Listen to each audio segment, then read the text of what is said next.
விக்கிரவாண்டி இடைத்தேர்தலில் ஜனநாயகத்தை காப்பாற்ற வேண்டும் என்று நாங்கள் நடத்திய போரில் 56,500 வாக்குகளை பாட்டாளி மக்கள் கட்சியின் வேட்பாளராக போட்டியிட்ட அன்புமணி அவர்கள் பெற்றிருக்கிறார். இது எங்களுக்கு கிடைத்த மிகப்பெரிய ஒரு வெற்றியாக நாங்கள் பார்க்கிறோம். காரணம், இந்த இடைத்தேர்தலில் தேர்தல் ஆணையம் என்பது ஒன்று இல்லாமலேயே இந்த தேர்தல் நடைபெற்றது. திராவிட முன்னேற்றக் கழகம் பணத்தை வாரி இறைத்தார்கள். அதன் மூலமாக நாங்கள் வெற்றி பெற முடியாத ஒரு நிலை ஏற்பட்டிருக்கிறது. ஆனாலும் இந்த தொகுதியில் இருக்கக்கூடிய வாக்காளர் பெருமக்கள் ஜனநாயகத்தை காப்பாற்ற வேண்டும் என்றும் பாட்டாளி மக்கள் கட்சியின் மீது நம்பிக்கை வைத்தும் தேசிய ஜனநாயக கூட்டணியிற்கு ஆதரவாகவும் எங்களுடைய வேட்பாளருக்கு 56,500 வாக்குகளை அளித்த வாக்காளர் பெருமக்களுக்கு நாங்கள் நன்றி தெரிவித்துக் கொள்கிறோம். இந்த தேர்தலில் ஒரு தேர்தல் ஆணையம் ஒரு பாடத்தை கற்றுக்கொள்ள வேண்டும். இடைத்தேர்தல் நடத்துவதற்கு அவர்கள் முன்வருகின்ற பொழுது ஆளும் கட்சியை சார்ந்தவர்கள் செய்யக்கூடிய அதிகார அத்துமீறல்கள், தில்லுமுள்ளுகள், அவருடைய பண விநியோகத்தை கட்டுப்படுத்துவதற்கு முழுமையாக தேர்தல் ஆணையம் தோற்று போய்விட்டது. இந்த தேர்தலில் நாங்கள் வெற்றி பெற முடியவில்லை என்று சொன்னாலும் தேர்தல் ஆணையமும் ஜனநாயகமும் விக்கிரவாண்டி தேர்தலில் தோற்று போயிருக்கிறது என்பதுதான் உண்மை.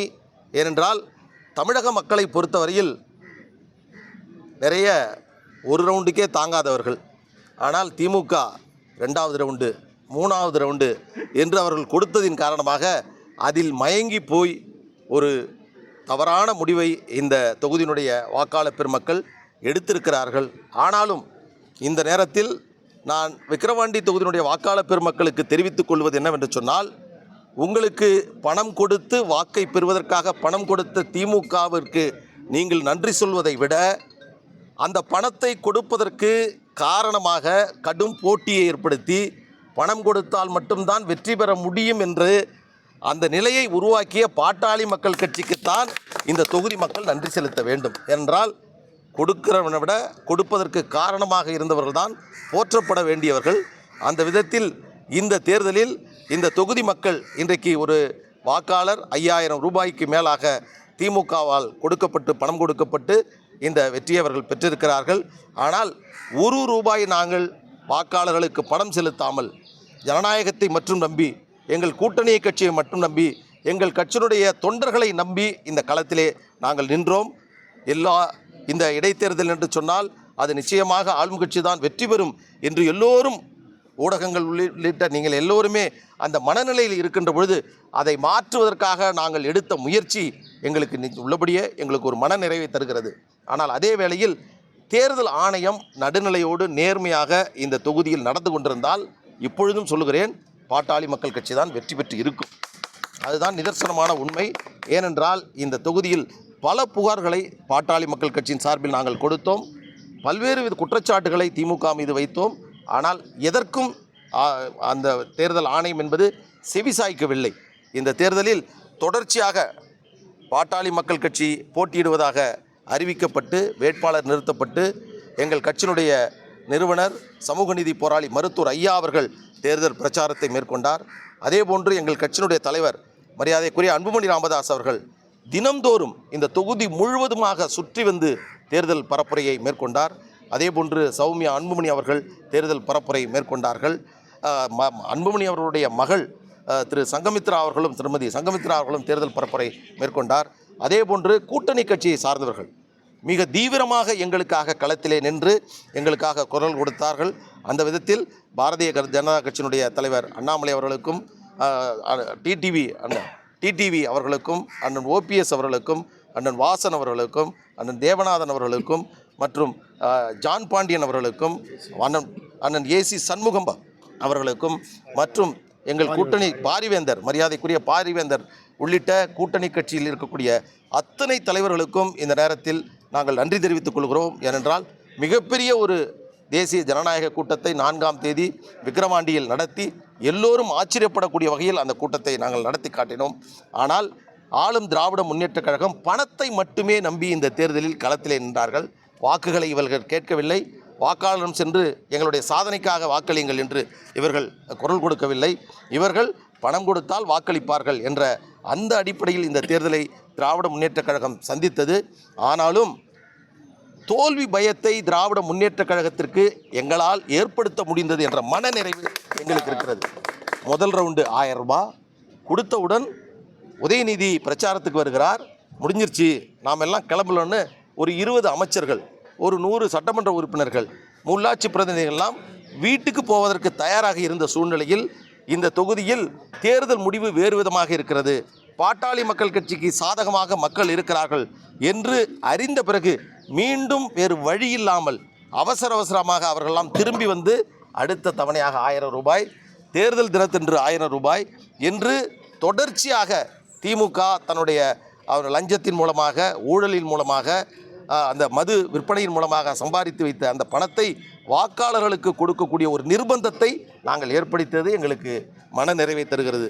ஆனால் அதே வேளையில் வாக்காளர் பெருமக்கள் இந்த தருணத்தில் யோசிக்க வேண்டும். தமிழ்நாடு முழுவதும் இருக்கக்கூடிய வாக்காளர்கள், தமிழக மக்கள் ஒரு நல்ல ஒரு சிந்தனையை நீங்கள் கொண்டு வர வேண்டும். ஏனென்றால் இடைத்தேர்தல் என்று சொன்னால் ஆளும் கட்சி தான் ஜெயிக்கும், இடைத்தேர்தல் என்று சொன்னால் தில்லுமுள்ளு நடக்கும், இடைத்தேர்தல் என்று சொன்னால் ஆளும் கட்சியினுடைய அராஜகம் இருக்கும், இடைத்தேர்தல் என்று சொன்னால் எதிர்க்கட்சிகள் வெல்வது கடினம் என்ற எண்ணத்தை மாற்ற வேண்டும் என்று சொன்னால் ஊடகங்களும் பொதுமக்களும் வாக்காளர் பெருமக்களுக்கும் மாற்று சிந்தனையோடு தேர்தலை சந்திக்கக்கூடிய நிலை உருவாக வேண்டும். ஆனால் ஒரு துரதிர்ஷ்டம் என்னவென்றால் தமிழ்நாட்டில் இருக்கக்கூடிய 234 தொகுதிகளிலே மிகவும் பின்தங்கிய தொகுதி, ஏழ்மையான மக்கள், குடிசையில் வாழக்கூடியவர்கள், தினமும் டாஸ்மாக் கடையில் இருக்கக்கூடிய அந்த சாராயத்தை குடித்து கொண்டு வாழக்கூடிய ஒரு படிப்பறிவு இல்லாத ஏழ்மை நிலையில் இருக்கக்கூடிய இந்த அப்பாவி மக்களிடம் அந்த 1000ஐயும் 500ஐயும் காட்டி அவர்களை ஏமாற்றி இந்த வாக்கை திமுக பெற்றிருக்கிறது. இதற்காக அவர்கள் பெருமைப்படக்கூடாது, அவர்கள் அவமானப்பட வேண்டும். இப்படிப்பட்ட நிலையில் நாம் வெற்றி பெற்றிருக்கிறோம் என்ற அவமானத்தை திராவிட முன்னேற்றக் கழகம் சந்தித்திருக்கிறது. பாட்டாளி மக்கள் கட்சி எங்களுடைய மிக ஆழமான கோரிக்கை சமூக நீதி, வன்னியர்களுக்கு கொடுக்கக்கூடிய 10.5 இடஒதுக்கீடை திமுக கொடுக்க தவறி துரோகம் நினைத்ததற்கான ஒரு தண்டனையாக 56,500 வாக்காளர் பெருமக்கள் பாட்டாளி மக்கள் கட்சிக்கு வாக்களித்திருக்கிறார்கள். எங்களுடைய ஜனநாயக இந்த போர் தொடரும். எதிர்காலத்தில் இந்த தொகுதியினுடைய மக்கள் நம்பிக்கையை மட்டுமல்ல, தமிழகத்தில் இருக்கக்கூடிய ஒட்டுமொத்த மக்களுடைய நம்பிக்கை பெறுவதற்காக நாங்கள் எல்லாம் இணைந்து பாடுபடுவோம். ஊடகவியலாளர்கள் நீங்களும் எங்களுக்கு துணை நிற்க வேண்டுமாய் இந்த நேரத்தில் நான் கேட்டுக்கொள்கிறேன். அதிமுக வாக்கு வந்து நீங்க பெருசா எதிர்பார்த்தீங்க, அதிமுக வாக்கு எங்களுக்கு தான் வாக்களிப்பாங்க, அது மாதிரி தேர்தல் முடிவு. அதாவது இந்த கேள்வியை பல நண்பர்கள் கேட்குறாங்க. அதிமுக ஓட்டு எங்கே போச்சு, பாஜக ஓட்டு எங்கே போச்சு, டிடிவி அண்ணா ஓட்டு எங்கே போச்சு. இடைத்தேர்தலை பொறுத்தவரையில் இந்த கணக்கு என்பது கிடையாது. இது இப்போ இல்லை, திமுக எதிர்க்கட்சியாக இருக்கின்ற பொழுதும் அதிமுக எதிர்க்கட்சியாக இருக்கும் போதும் இதே நிலைதான். எனவே இந்த வாக்கு செலுத்தியதின் காரணமாக எல்லா அதிமுகவினரும் திமுகவுக்கு வாக்கு செலுத்தி விட்டார்கள் என்பது உண்மை அல்ல. எனவே இது அதிமுகவை பொறுத்தவரையில் அனைத்து அதிமுகவினரும் திமுகவுக்கு வாக்களித்து விட்டார்கள், அப்படி தானே உங்கள் கேள்வி இருக்கிறது. அது உண்மை அல்ல. இது இடைத்தேர்தலை பொறுத்தவரையில் நீங்களெல்லாம் அது போன்ற ஒரு எண்ணத்தை, அபிப்பிராயத்தை மக்கள் மத்தியில் ஏற்படுத்துவதன் காரணமாக இது நிகழ்ந்திருக்கிறது. இது நிறைய நான் 275 வாக்குச்சாவடிகளில் ஏறக்குறைய 70 வாக்குச்சாவடிகளுக்கு நாங்கள் தேர்தல் பிரதிநிதித்துவம் போனோம். அதிமுகவை சார்ந்த பலர் அவர்களாகவே முன்வந்து நாங்கள் ஆதரவாக இருக்கிறோம் என்று சொன்னார்கள். பல நண்பர்கள் நேரடியாகவே பார்த்து மாம்பழத்துக்கு வாக்களித்தோம் என்று சொல்லுகிறார்கள். எனவே அவர்களும் எங்களுக்கு ஒருவேளை திமுகவுக்கு எப்படி அதிமுகவை சார்ந்த ஒரு தொண்டன், ஒரு அதிமுக வேட்டி கட்டிய ஒரு தொண்டன் எப்படி திமுகவுக்கு வாக்களிப்பான்? நிச்சயமாக அதற்கான சாத்தியக்கூறுகள் இல்லை.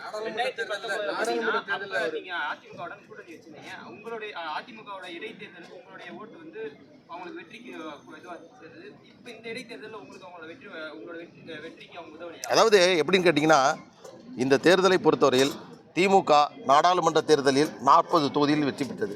அதே கூட்டணி இடைத்தேர்தலில் நிற்கிறார்கள். ஒரு 2 மாதங்களில் இந்த தேர்தல். அதே மனநிலையில் மக்கள் இருந்து கொண்டிருக்கிறார்கள். நீங்களே மாறலையா? ஊடகங்களாகிய நீங்கள் யாராவது ஒருத்தர் இந்த தொகுதியில் பாட்டாளி மக்கள் கட்சி ஜெயிக்கணும், ஒரு திமுகவிற்கு ஒரு பாடம் கற்பிக்கணும், இவர்கள் இந்த பணத்தை கொடுத்து இப்படி ஒரு வாக்கை வாங்குகிறார்கள், இந்த நிலைமையை மாத்திரன்னு இங்கே இருக்கக்கூடிய ஊடகவியலாளர்கள் மரியாதையாக ரொம்ப மதிப்பு மரியாதையோடு யாராவது ஒருத்தர் நினச்சிங்களா? நீங்களே என்ன சொன்னீங்க? சார் நீங்கள் ஒரு 25% ஓட்டு எடுப்பீங்க சார், நீங்கள் ஒரு 30% ஓட்டு எடுப்பீங்க சார்.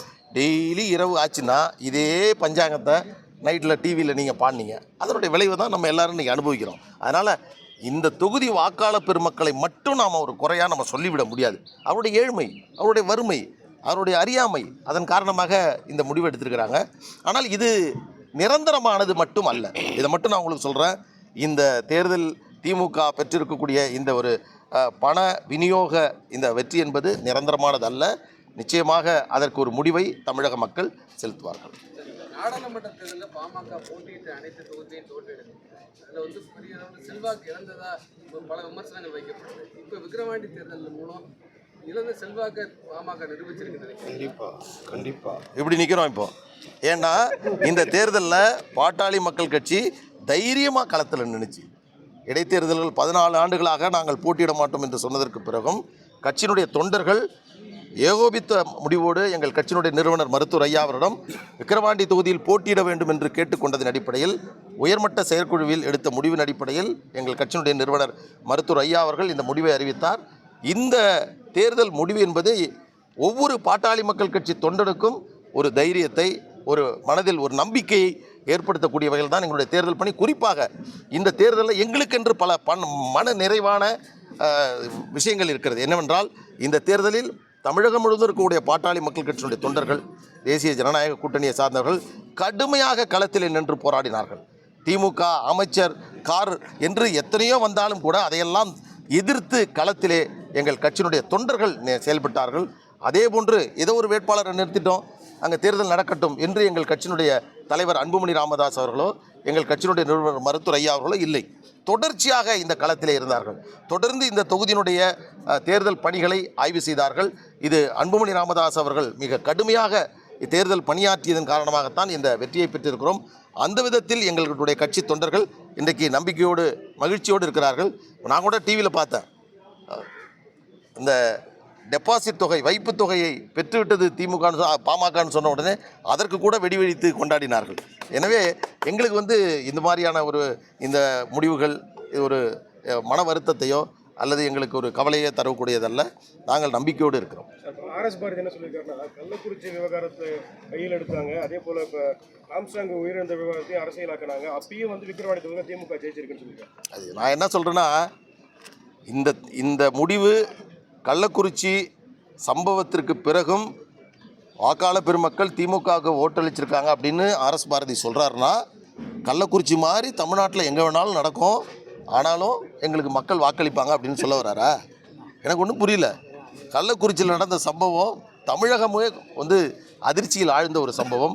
அந்த சம்பவத்திற்கு விக்கிரவாண்டி மக்கள் ஆதரவாக திமுகவிற்கு வாக்களித்தார்கள் என்று அவர் ஆர்எஸ் பாரதி அவர்கள் சொல்வது வியப்பாக இருக்கிறது. அதே போன்று எங்கள் கட்சியினுடைய நிலைப்பாட்டை அடிப்படையாக வைத்து தான் இந்த தேர்தலை நாங்கள் சந்தித்தோம். அதில் எங்களுக்கு எந்த தயக்கமும் இல்லை. திராவிட முன்னேற்றக் கழகம் விக்கிரவாண்டி மக்களுக்கு மட்டுமல்ல, தமிழ்நாட்டில் இருக்கக்கூடிய ஒட்டுமொத்த வன்னியர் மக்களுக்கும் துரோகம் நிகழ்த்திருக்கிறது என்பதை இந்த தேர்தல் மூலமாக எங்களால் சொல்ல முடிந்தது. கடந்த முறை நடைபெற்ற அந்த இடைத்தேர்தலில் மரியாதைக்குரிய தமிழக முதலமைச்சர் ஸ்டாலின் அவர்கள், நாங்கள் தமிழ்நாட்டினுடைய ஆட்சிக்கு வந்தால் வன்னியர்களுக்கு உள்ளுதுக்கீடை தருவோம் என்று சொல்லி கடந்த முறை வாக்கை வாங்கிவிட்டு, இந்த முறை அதை பற்றி வாய் திறக்காமல், அதை பற்றி ஒரே ஒரு செய்தியை கூட சொல்லாமல் நம்பியிருந்த தமிழக வன்னியர் சமுதாயத்து மக்களுடைய அவருடைய நம்பிக்கைக்கு துரோகம் இழைத்தார் ஸ்டாலின் என்ற செய்தி ஒட்டுமொத்தமாக விக்கிரவாண்டியிலிருந்து தமிழகம் முழுவதும் சென்றிருக்கிறது. இதற்கான உரிய பாடத்தை திமுக கற்றுக்கொள்ளும்.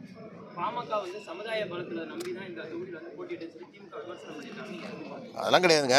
275 பூத்து நீங்கள் எடுத்து பாருங்கள். 275 பூத்துலேயும் நாங்கள் வாக்குகள் வாங்கியிருக்கிறோம். எல்லா வாக்குச்சாவடிகளிலும் எங்களுக்கு வாங்கியிருக்கோம். நகரத்திலிருந்து பல்வேறு பகுதியிலும் வன்னியர்கள் அதிகமாக இருக்கக்கூடிய தாழ்த்தப்பட்ட சமுதாயத்தை சார்ந்தவர்கள் இருக்கக்கூடிய பகுதியில் கூட நாங்கள் வாங்கியிருக்கோம். பிற சமூகங்களை சார்ந்தவர்கள் இருக்கக்கூடிய பகுதியில் கூட நாங்கள் வாங்கியிருக்கோம். எனவே இதெல்லாம் பழைய கதை. இது பாட்டாளி மக்கள் கட்சி எப்பொழுது கூட்டணிக்கு வருகிறதோ அப்பொழுது அது சமூக நீதி இயக்கம் என்றும், எப்பொழுது அவர்கள் கூட்டணியில் இல்லையோ அது சமுதாய இயக்கம் என்றும் சொல்லக்கூடியது திமுகவினுடைய பாணி.